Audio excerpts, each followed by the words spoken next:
What's happening now across the Niagara frontier? News stories, old stories, stuff you know about and stuff you'd never believe. It's the Niagara Hub Soapbox with Craig Avery. We've got Jimmy Szwedo Part 2 today here, about a month after your inaugural interview with us. Just want to see how things are going with the campaign. We also have Paul Colangelo with us, who is Jim's confessor. like his He's here to kick me under the table like he does everywhere else. Bodyguard, yeah. Security, and winch when I speak. Usually winch, usually winch is quite a bit when we're speaking. There you go. Well, anyway, so what's been happening? You're running for mayor. You're still running for mayor. Still running for mayor. And what's the progress? What's the progress? You know what? It's funny because we've been wandering all the city. We've been going to a lot of small businesses. We've been talking to a lot of people. Because a lot of people have been asking us, where are you gonna have your first fundraiser? You gotta have a fundraiser. You need money. You can't run for mayor without money. And my opponents have already had several, 3 or 4, here and there. I mean, usually outside the city, but they've had them. And we haven't even thought about it. We're thinking about having one, but it'll be more of a get-together than a fundraiser. And the thing is, I think it's more important for me to get out and meet the people in the city, to actually talk to the businesses and the citizens and find out where they're at and what direction they want the city to go in. I mean, I think it's more important for them to meet me and decide whether they want to vote for me, rather than ask for their money. So what we've been doing is meeting with a lot of people, and everyone from the block clubs, we've been meeting with people from block clubs, we've been meeting with businesses, small business owners, and the citizens themselves, and talking to them about where they feel the city went wrong and, what direction they feel they want. So far that isn't costing you money. So no money. You don't want, and they keep saying I'm naive, that you can't do it, that you're going to get blasted. They're just waiting. At any given moment, they're going to come after you and they're going to just knock you. But, I really have to give the citizens and the businesses in Niagara Falls a little more credit than that. Because it really isn't about money. Niagara Falls, again, is so small, I can walk the whole city. And I think it'd be more important for me to come here and to talk to Stents, talk to Craig, and really, let's talk about where Niagara Falls needs to go, rather than ask for your money and send out flyers. I think it's better to be more, more the person rather than just, the candidate. I mean, I really want to get with the people. So a lot of people have been telling us where the problems are. A lot of people want different direction in the city, and I think they're being truthful about it. So we're working on that right as we speak at this moment. And a couple things. Everybody's complaining and about the direction the city's in, and in a way I was laughing to myself a little bit the other day, because they said, when you finally go against, if you look ahead and for some reason you beat Acarda, and for some reason now you have to go against Deister. So you should be prepared. You have to be prepared to run against them. So I sat back and I looked at myself and I said, what has Deister accomplished? 7+ years in the city of Niagara Falls, going to be 8. What accomplishment has his administration created for the citizens and businesses in Niagara Falls that he can hang his hat on, that he can look at everybody and say, this is it? And I thought, and I says, you know what? I realized it. You know what it is? Poverty. In 7+ years, he's done nothing but bring poverty to the city of Niagara Falls. When you think about it, unemployment's up more than it ever was. Subsidized housing in the city of Niagara Falls is 2 to 3 times greater than it ever was. We have more sex offenders per citizen than any other city, probably any other town in New York State. The businesses in Niagara Falls, more small businesses have closed in his 8 years in Niagara Falls than any prior mayor. And then I started thinking to myself, how do you get these numbers? Where are these? The numbers are coming from the subsidized housing numbers. They were very easy to get, okay? Because as you can see, we've got a project going on right now on Walnut Avenue. We got another project that's getting ready to start on Walnut Avenue at the old school. He consistently puts his money into what I consider to be the wrong direction, which is poverty. I mean, if we bank on the fact that we're going to build subsidized housing, if we bank on the fact that we're going to create more programs, what I like to say is that I believe Deister has become very good at doing less with more. because he's not created any private jobs in the city of Niagara Falls, okay? He has increased public payroll by over 30% since he's taken office. So what I like to say is that he's consistently doing less with more. Okay, if you look at what we have in not just in public works, but the whole administration and the costs, if you look at the costs, they're way up over before he came into office. And we're not getting a bang for the buck, right? I mean, we're not getting any bang for the buck. When you look at, you talk to the actual police officers. Let's talk to the actual police officers in the city of Niagara Falls. Let's not believe the figures that are being put out there. Because in talking to the citizens, what I can tell you is I don't know any of the citizens in Niagara Falls that feel any safer walking these streets after, say, 7 or 8 o'clock at night. And how does that correlate with poverty? Okay, if you're afraid to walk down Pine Avenue after 7 p.m., that means you and your wife aren't going to dinner at the Como. That means that Michael's isn't getting that extra shot. If you really want to look at it, go into the city market.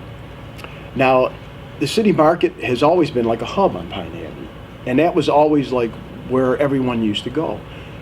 The businesses in the city market between Gagsters, Goodfellows, okay, what used to be HJ Kids and now it's 501, the old Knights of Columbus. What happens is they close up.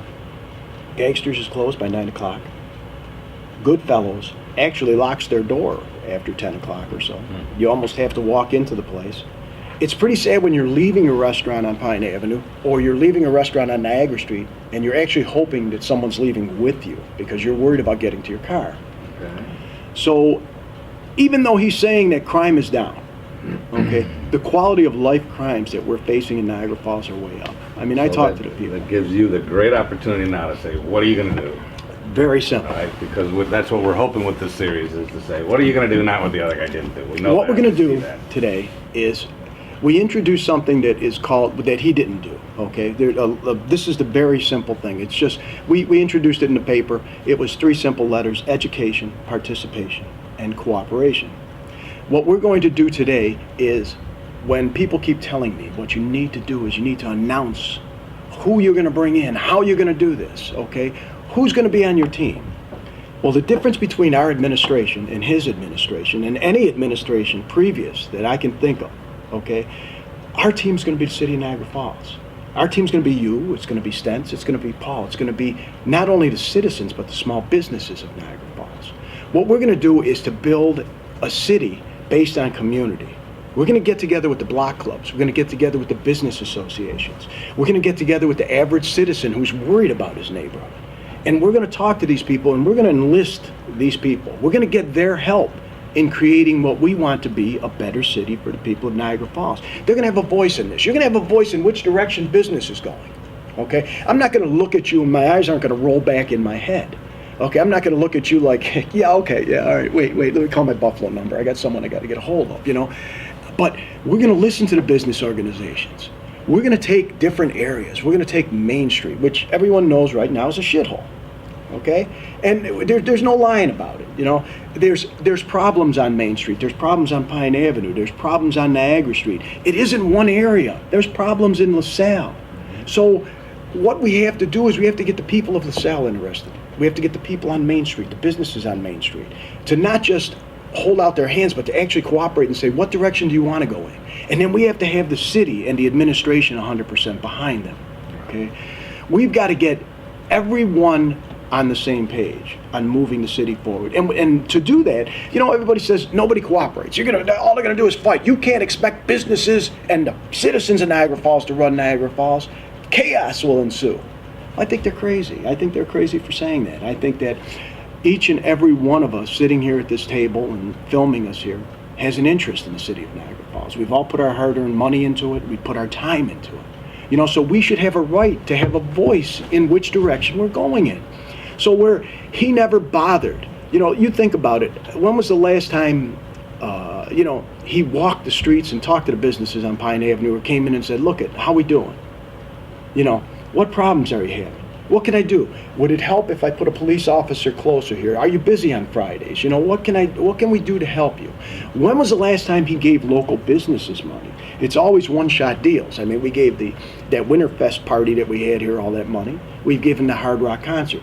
Wouldn't it be better to come down and look at, say, maybe Michael's or the Como or Mike's Market side? You know, or Frankie's Donuts. You know, I'd like to enlarge. I'd like to get a new facade. I'd like to do something. Wouldn't we be better off to spend that money on the businesses that have stuck it out in the city of Niagara Falls, that pay their taxes here every year, that are just eking out a living here, than to give it to someone from out of town?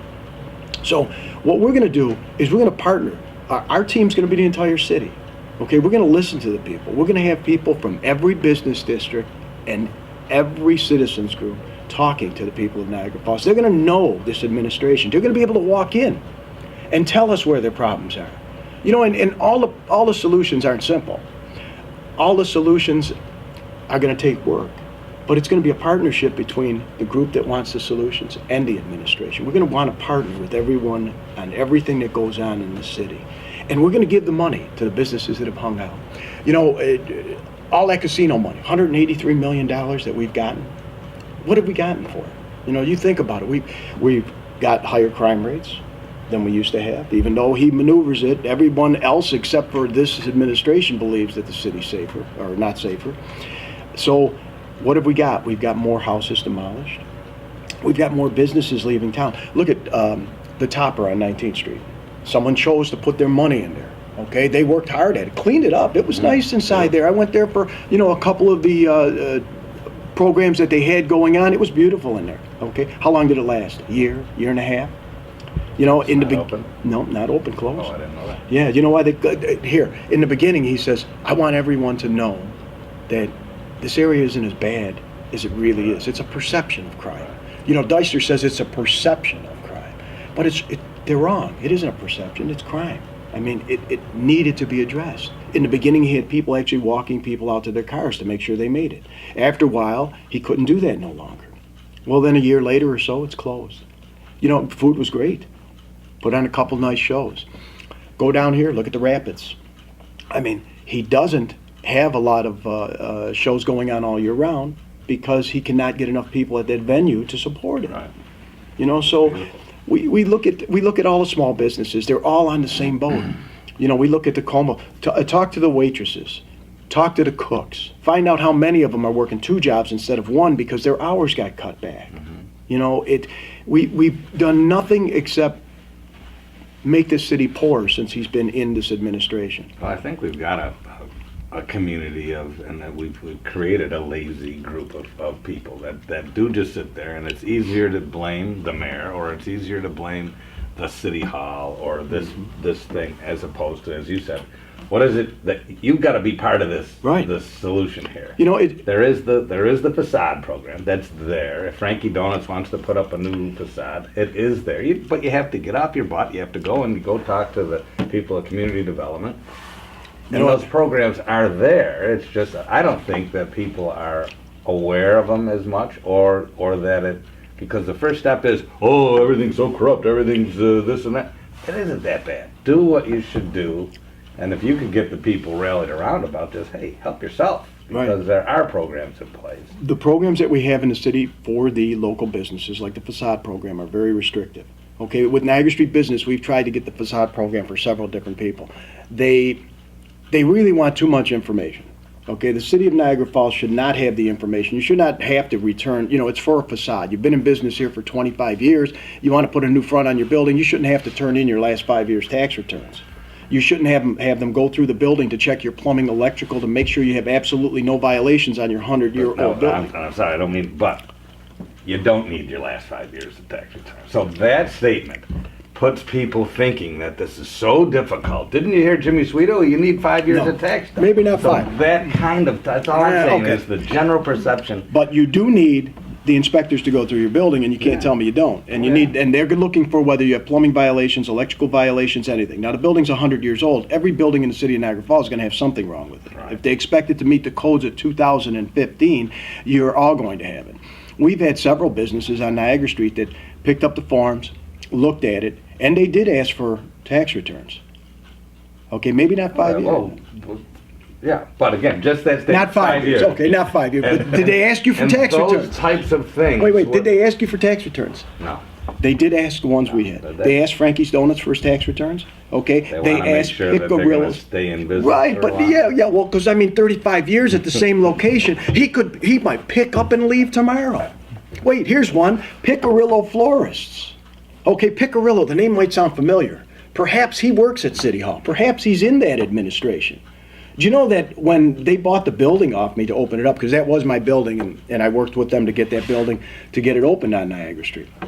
Okay? I says, come on, we're going to get you the Facade Program. Ron come running over there with the paperwork. After about 2 weeks, now this is Picarillo Florist. The name sounds familiar, okay? You know what they said? Forget that. Call the awning guy. We'll have all new ones put on ourselves. Wow. And you know why? Picarillo Florist was a new business. They had just purchased the building. Okay? Well, they didn't really have any tax returns to give.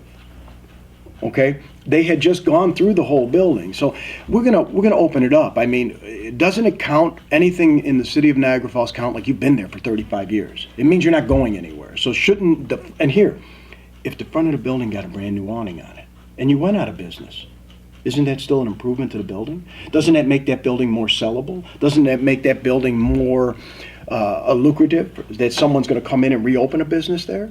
So it should be tied not to the person, not to the business, but the fact that the building, you've just improved the city. If they took that $5,000 and put up $5,000 of their own money and had a whole new brick front put on that building, didn't that do the city of Niagara Falls something? So as mayor, and As you will mayor, take we're gonna- the community gonna- development facade program and you'll make it more People friendly. accessible. Come on. More people friendly. Okay, we're gonna put not just on the facade program. We're gonna make the city more friendly.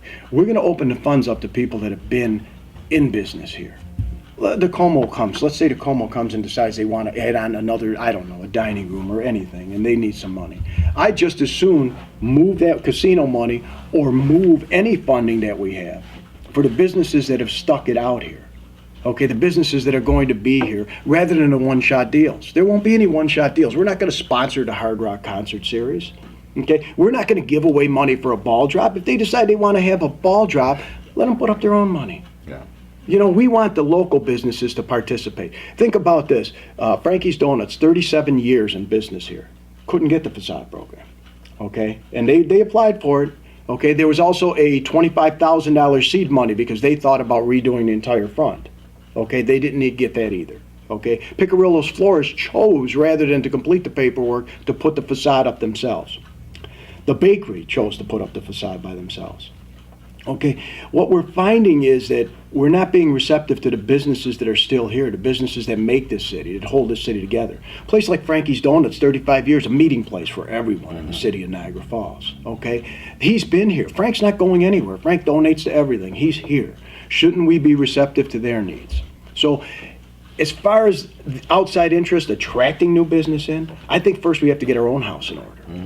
I think in order to attract new businesses into the city of Niagara Falls and bring people together, first they got to realize that we're not just a city, but a community. Sure. Okay, and that we take care of the people that are part of our community. I think if we had all these small businesses, here it's pretty sad when the garbage fiasco was going on at City Hall. And was it the one guy, the insurance agent from LaSalle that came there? I can't remember his name. I think it was Larry. Well, anyways, he was saying that when when anybody asked him about coming to Niagara Falls, he said he'd been in business here for like 30 plus years. He says, if anybody asks him, I tell them they're crazy. Go anywhere but Niagara Falls. They don't appreciate us here. Well, wouldn't it be better for that same person to say, man, you got to come to Niagara Falls? We work together with the administration at moving the city forward. Yeah. We're part of the decisions being made. So I believe that it's 100% important that we get behind the businesses. We've got to clean up our own city. Okay, we have to have the businesses and the citizens take a little pride in their part of town. You know, we need to work together and partner not only with the citizens and businesses, but the administration has to be a partner with the parts of its group. You think about it, we have to partner. Will your administration have the same structure as the current one, where you will have a city administrator? Well, you know what? And have you put some thought into it? I have put a little bit of thought into that, and I'm actually, and I haven't bounced it off anybody yet, but I'm actually thinking maybe we don't need a city administrator. You know, maybe we don't.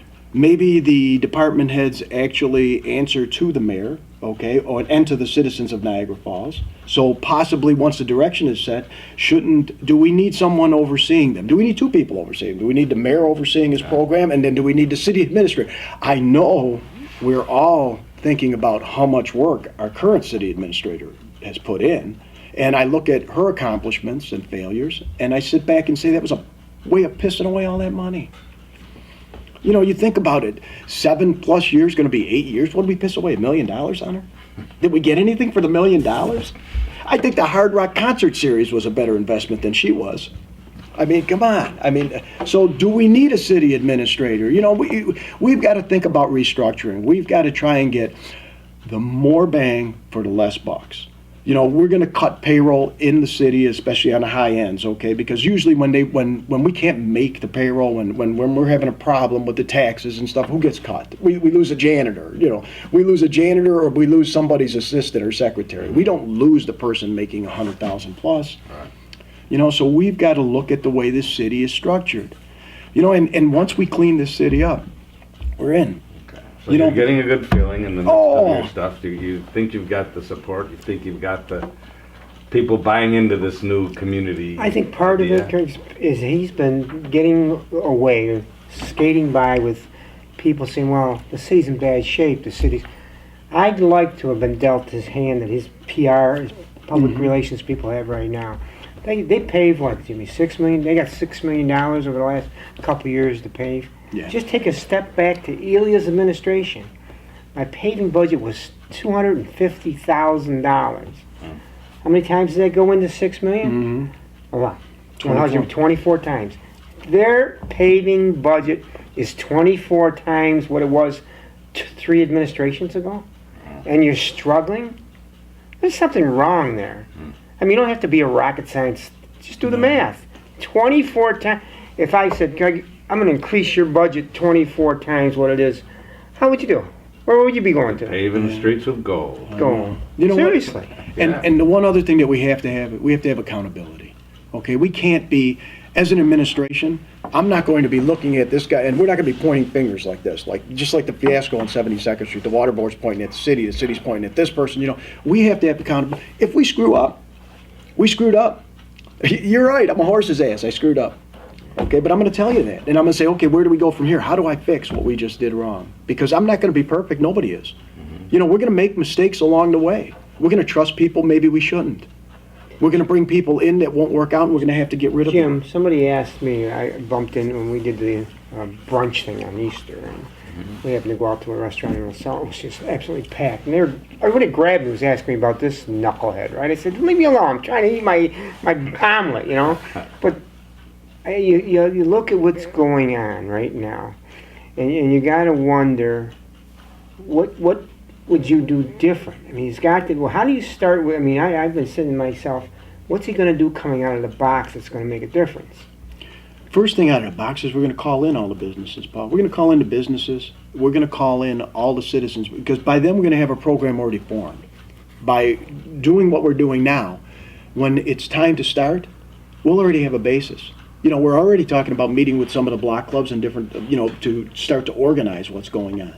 How many people have already said they're coming down to talk to us about their business and how they see what they can do in the future and how can they help the city of Niagara Falls? So it isn't like the small businesses that are here don't want to be a part. You know, it's funny because they haven't been a part for so long. So like you said, they got lazy. You know, it's just like, yeah, okay, we just keep on rolling along. But when the opportunity was brought to them about being a part of this, oh my God, I mean, every place we go to, what can we do? You know, what can we do? You know, we have to do something. What can we do? You know, and it isn't, a lot of times it isn't going to be about asking them for their money. Right. You know, it's just going to be asking them for their time and their input and to use the influence they have on the people that they have to, you know, to try and pull this city together. I think what's going to happen is we're going to find out in the end how much the citizens and businesses really want change in the city of Niagara Falls. You know, if it works, if this happens, then right off the bat, you know, okay, they've had enough. You know, they've had enough. We really need. And can we do any worse? When you think about it, what if the small businesses ran the city? I mean, would we be worse off? You know, if you had a budget, like your small business has a budget that you have to stick to, you have to stick to that. You have a budget at home, we have to stick to that also, okay? The city of Niagara Falls doesn't have it, it's got a floating budget. You know, so if the city was run like a business, where do you think we'd be right now? You know, so this is, you know, it's going to be a community, but it's going to be run by the small businesses, people that know the value of a dollar, people that work every day to get the most bang out of that buck, to do the most they can with the least they can in order to provide for their families. So if we do that with the city, where are we going? Yeah. I mean, we're in. I mean, it seems simple, so simple of a solution if the people pull together. So we'll just see what happens. It's I've watched Last point. What do you got? through the years, okay? I really believe, and I got nothing against Paul, I like Paul Reister, but he needs a geography lesson, okay? The city doesn't stop at the 11th Street Bridge. It doesn't stop at 47th Street. Right now we're working, and I'm very much involved with trying to open up the community center, okay? We know it's been a sticking point for 5 years now. And we're working with the University of Buffalo, School of Engineering, to make it a net zero building. He's very much involved with that. Jimmy knows that problem. Craig, when we had those 5 or 6 public meetings, okay, we didn't see one person from City Hall there. Not one. Okay, Jim's involved with us as we move this thing forward, and I really believe it's part of Paul's problem. You can't be shielded from the problems on 101st Street because you don't go there. Right. They don't go away. Right. They don't go away. And I know this gentleman. I watched him, and I'm not, yeah, he's my friend, but I watched him reach out to people in every different part of the city. And I believe he'll do that as mayor. I really do. I have no qualms that he won't. Cool. You know, and as the mayor, all the city's problems are my problem. You know, it isn't the fact that, you know, I'm not going to get involved with that. Let somebody else take care of that. But you're also not going to be able to solve them all yourself. That's But that's my position.